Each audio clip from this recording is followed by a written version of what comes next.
क्या आप लोगों को पता है कि टॉम क्रूज अपनी अगली मूवी की शूटिंग स्पेस में करने वाले हैं?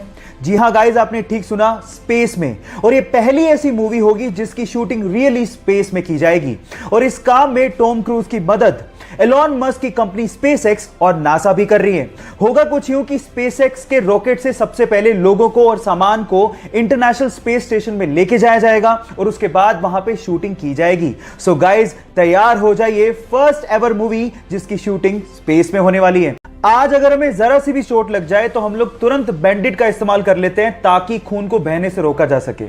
लेकिन क्या आपको पता है कि बैंडेड के इन्वेंशन से पहले यह काम कैसे होता था? मैं आपको बताता हूं। पुराने जमाने में खून के थक्के को जमाने के लिए या फिर खून के बहाव को रोकने के लिए मकड़ी के जाले का इस्तेमाल होता था। जी हां गाइस, क्योंकि मकड़ी के जाले में विटामिन के होता है तो वो खून के थक्के को जमाने में मदद करती है। आजकल के स्मार्टफोन में यूज होने वाले फिंगरप्रिंट सेंसर्स टेक्नोलॉजी वाइज इतने ज्यादा एडवांस होते हैं कि वो जिंदा आदमी और मरे हुए आदमी के फिंगरप्रिंट्स के बीच में डिफरेंस कर डालते हैं।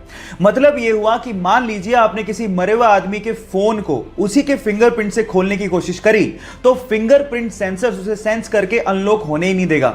यह ऐसा इसलिए होता है क्योंकि मरने के बाद हमारे फिंगरप्रिंट सिकुड़ने लगते हैं, जिसे फिंगरप्रिंट सेंसर आइडेंटिफाई कर लेता है और फोन को कभी अनलॉक नहीं होने देता। इतनी एडवांस टेक्नोलॉजी आप लोग अभी यूज कर रहे हैं।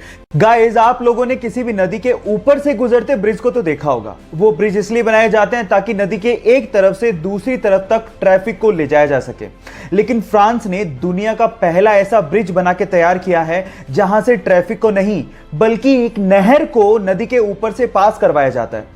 कितना अमेजिंग लगता होगा ना कि नीचे से नदी बह रही है और ऊपर के पुल से कोई स्पीड बोट निकल रही है। गाइस, मान लो आप किसी वजह से अपनी कार में फंस जाओ और आपके सेंटर लॉकिंग सिस्टम की वजह से सारे कार के दरवाजे ऑटोमेटिकली लॉक हो जाएं और वो खुल नहीं रहे हो, तो उस सिचुएशन में आप लोग कार से बाहर कैसे निकलोगे? डोंट वरी, इसका भी एक हैक है, मैं आपको बताता हूं। उसके लिए आपको अपनी सीट के पीछे लगे डिटैचेबल हेड रेस्ट को पहले निकालना है और उसके बाद उसकी एक टांग को किसी एक विंडो के कॉर्नर पे लगाना है इस तरह से, और उसके बाद उसको धक्का देना है, जिसके बाद वो जो विंडो है वो क्रैक हो जाएगा और उसके बाद आप उससे बाहर निकल सकते हो। मजे की बात यह है कि सबसे आसान तरीके से सबसे इजीली टूटने वाला कांच आपके बैक साइड में लगा होता है, तो उसको तोड़ना और भी ज्यादा आसान होता है।